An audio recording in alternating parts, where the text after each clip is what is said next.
اللہ سبحانہ وتعالی فرماتے ہیں اعوذ باللہ من الشیطان الرجیم والفجر ولیال عشر والشفع والوتر واللیل اذا یسر، اور فجر کی قسم اور ولیال عشر اور 10 راتوں کی قسم۔ جمہور علماء کہتے ہیں کہ یہ جو 10 راتیں ہیں جن کی اللہ تعالیٰ قسم اٹھا رہے ہیں، ان کی امپورٹنس اور ان کی گرینڈیوسٹی کی وجہ سے وہ ذوالحجہ کی 10 راتیں ہیں۔ اور یہاں پہ راتوں کا ذکر کیوں ہے؟ کیونکہ اللہ سبحانہ تعالیٰ کبھی اپنے کلام میں راتوں اور دنوں کو انٹرچینج کرتے رہتے ہیں۔ جیسے زکریا علیہ السلام کی ایگزامپل میں دیکھ لیں، ایک جگہ پہ آتا ہے 3 دن کا روزہ رکھو اور دوسری جگہ پہ 3 راتوں کا روزہ رکھو۔ یہ ایلیکوینس میں شامل ہوتا ہے۔ اکثر علماء جمہور یہی کہتے ہیں کہ یہ 10 راتیں ہیں وہ ولیال عشر، وہ ذوالحجہ کی 10 راتیں ہیں جن کے بارے میں اللہ تعالیٰ قسم کھا رہے ہیں، والشفع والوتر واللیل اذا یسر۔ نا سبحان اللہ، یہ جو قسمیں ہیں نا، ہم دیکھیں کہ کتنی امپورٹنس ہے اور سیکوینس کیسے ہے ان قسموں کا۔ والفجر، اللہ تعالیٰ قسم کھا رہے ہیں فجر کی، which is best part of the day، اللہ کے میں کیا فرمایا؟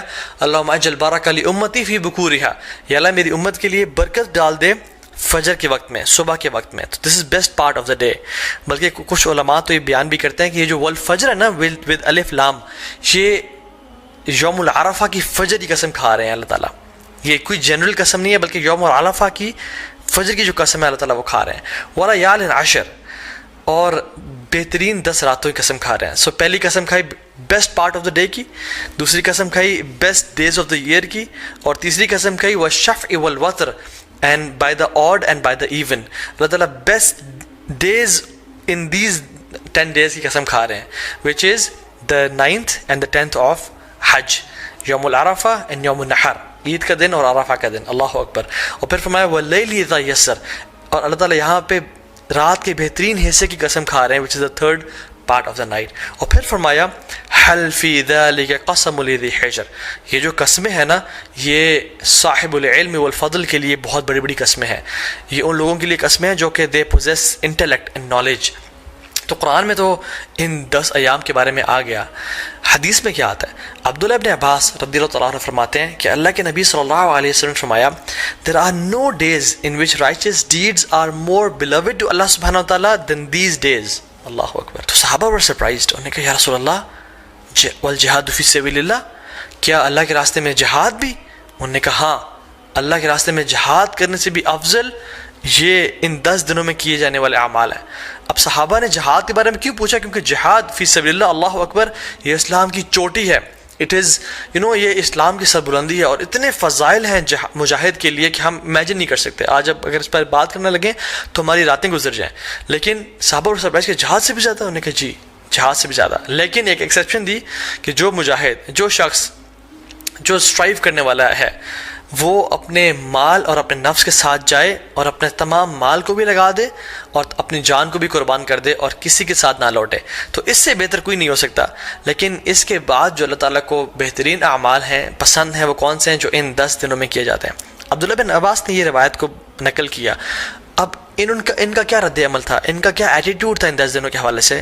سلف صالحین فرماتے ہیں کہ عبداللہ بن عباس 10 دنوں میں بالکل غائب ہو جایا کرتے تھے۔ You cannot find عبداللہ ابن عباس in streets and market places۔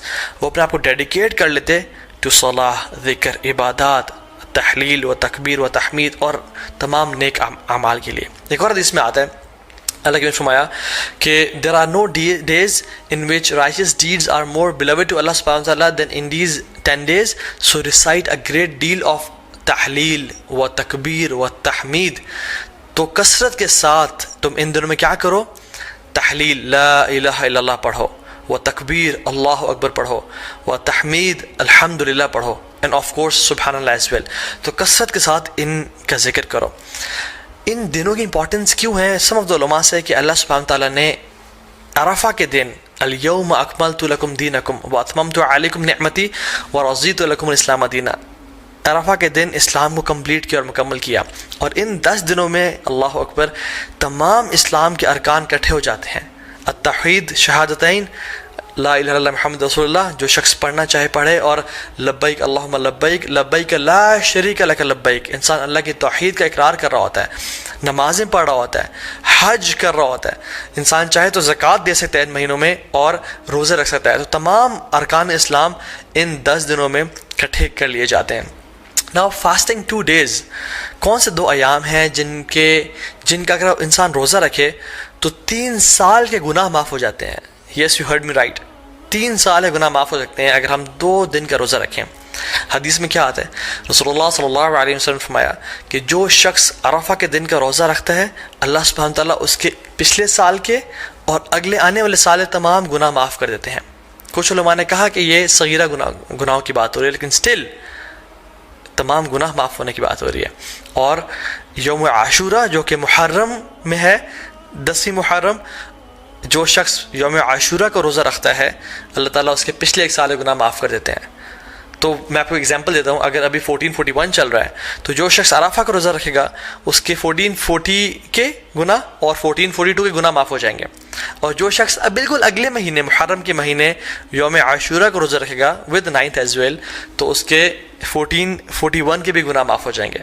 تو 1440، 1441 اینڈ 1442 3 سال کے صغیرہ گناہ اللہ تعالیٰ معاف کر دیتے ہیں. And how amazing is that. Allah تعالیٰ بہانے دے رہے ہیں ہم لوگوں کو اپنے گناہ معاف کروانے کے لیے، لیکن ہم میں سے ہے کوئی جو آگے بڑھ کے ان اپرچونیٹیز کو گراب کر لے اور اپنے رب کو واقعی میں راضی کر لے. حنیدہ بن خالد اپنی وائف سے فرماتے ہیں، اور ان کی وائف نے ام المومنین سے یہ روایت کی کہ اللہ کے نبی صلی اللہ علیہ وسلم صرف عرفہ کے دن کا روزہ نہیں رکھتے تھے بلکہ تمام 9 دنوں کا روزہ رکھا کرتے تھے. اور ان 9 دنوں کے علاوہ یوم عاشورہ کا دن جو کہ محرم میں ہے، 3 days of each month جو کہ ایام البیض بولتے ہیں، which is the white days. Why? Because 13، 14، 15 کے یہ ایام ہے جس میں جو سن ہے جو مون ہے وہ اپنے فل اپنے پینیکل پہ ہوتا ہے. It is white اور راتیں بھی روشنی کی طرح ہوتی ہیں. So it is the white days which ایام بیض. ان کے روزہ رکھا کرتے تھے اور منڈیز اور تھرسڈے کے روزہ رکھا کرتے تھے. So I repeat, اللہ کے نبی صلی اللہ علیہ وسلم first 9 days of ذو الحجہ، عاشورہ and the 3 days of each month which is ایام بیض 13th 14th 15th of every month، اور منڈیز اور تھرسڈیز کا روزہ رکھا کرتے ہیں کیونکہ اللہ کے نبی صلی اللہ علیہ وسلم نے فرمایا کہ منڈیز کو اور تھرسڈیز کو اعمال اللہ تعالیٰ کے پاس کے سامنے پیش کیے جاتے ہیں. تو میں چاہتا ہوں کہ میرے اعمال اس حالت میں پیش کیے جائیں کہ میں روزے کی حالت میں ہوں. اور پھر ایک اور بات پہ آتا ہے کہ منڈے کو رسول اللہ صلی اللہ علیہ وسلم کی ولادت ہوئی تھی، پیدائش ہوئی تھی، تو وہ اس خوشی میں بھی روزہ رکھتے تھے. حضرت عائشہ فرماتی ہے کہ ایک اور حدیث میں آتا ہے کہ اللہ کے نبی صلی اللہ علیہ وسلم پہلے 9 دن کا روزہ نہیں رکھا کرتے تھے. Now the scholars reconcile between these 2 hadiths کہ کبھی کچھ سال رکھ لیا کرتے تھے اور کچھ سال چھوڑ دیا کرتے تھے. تو ہمارے لیے یہ ہے کہ ہم چاہیں تو رکھ سکتے ہیں. جو شخص آگے بڑھنا چاہتا ہے وہ ان دنوں میں روزے رکھے جا سکتے ہیں کیونکہ رسول اللہ صلی اللہ علیہ وسلم کی پیاری سنت سے یہ روزے ثابت ہیں. یوم العرفہ کیوں اتنا امپورٹنٹ ہے؟ اللہ تعالیٰ یوم العرفہ کے بارے میں فرماتے ہیں سورہ بروج میں وَشَاهِدٍ وَمَشْهُودٍ and by the witnessing day and the witnessed day. تو جو witnessed day ہے نا یوم العرفہ، مشہود، یہ یوم العرفہ کے بارے میں اللہ تعالیٰ فرما رہے ہیں کیونکہ رسول اللہ صلی اللہ علیہ وسلم کی حدیث میں آتا ہے کہ شاہد فرائیڈے کا دن ہے، وہ مشہود یہ کون سا دن ہے؟ یوم العرفہ کا دن ہے. اللہ سبحانہ تعالیٰ اس دن جہنم سے اتنے زیادہ لوگ آزاد کرتے ہیں کہ کسی اور دن جہنم سے لوگ آزاد نہیں کرتے. He frees many people from the fire. اور اللہ تعالیٰ قریب آتے ہیں اور اپنی پرائڈ ایکسپریس کرتے ہیں. He expresses his pride over angels اور پھر پوچھتے ہیں کہ یہ لوگ میرے بندے کیا چاہتے ہیں. اور کچھ اور روایت میں بھی آتا ہے کہ یہ جو میرے بندے ہیں، یہ جو ڈسیبلڈ اور یہ مٹی سے آلودہ ہوئے ہوئے بندے ہیں، عاجزی اور ان کے ساری کی نشانی ہے ان کی، یہ کیا چاہتے ہیں مجھ سے. اور اللہ تعالیٰ ان پہ فخر کرتے ہیں اور اپنے بندوں کو جہنم کی آگ سے آزاد کرتے ہیں.